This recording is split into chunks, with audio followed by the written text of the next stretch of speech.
అంతే. So so ఈ మధ్య వెజిటేరియన్ ఎక్కువ పెరుగుతున్నారు. అవునవును, అది హెల్త్ ఎందుకంటే- పరంగానో ఏంటో తెలీదు. Yeah. చాలా మంది కూడా నాన్ వెజ్ తినే వాళ్ళందరూ మెల్లిమెల్లిగా టర్న్ అవుతున్నారు.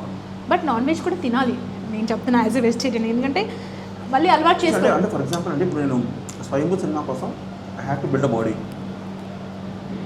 మీరు వెజిటేరియన్ తింటూ బాడీ బిల్డ్ చేయడం చాలా కష్టం.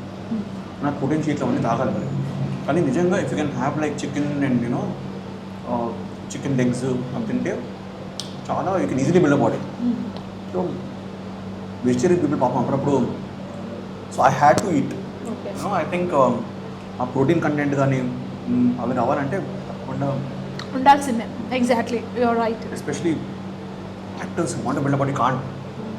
కానీ చాలా టఫెస్ట్ పార్ట్ కదా ఫుడ్డీ అయి ఉండి. లైక్ ఇప్పుడు ఇండస్ట్రీలో చాలా మంది ఫుడీస్ ఉన్నారు. ఇప్పుడు ప్రభాస్ గారు అయితే బిగ్ ఫుడీ. సో బీభత్సంగా ఫుడీ అని చెప్పి మనం చూస్తాం. వెళ్ళిన వాళ్ళందరికీ కూడా ఆయన basically more than foodie is a hospitality person అంటే Yeah. ఫర్ ఎగ్జాంపుల్ ఏ నిఖిల్ ఎట్రా అని చెప్పేసి whenever he sees me all that ఆయన ప్రేమతో హాస్పిటల్తో చంపేస్తారు. అవునని విన్నా నేను. And I think one of the best persons I ever met. మీకు ఆల్రెడీ తెలిసే ఉంటుంది. సినిమా షూటింగ్ ఎప్పుడున్నా కానీ అందరికీ ఆయన అందరికీ చూపిస్తూ food, ఉంటారు.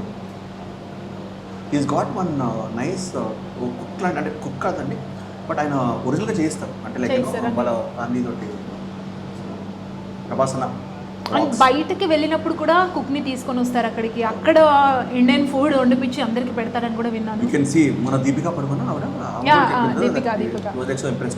సో అది వేరే ఐ వాంట్ టేస్ట్ ప్రభాస్ అన్న food one any time. Okay, ఇది సిచ్యువేషన్. అండ్ ఇక్కడ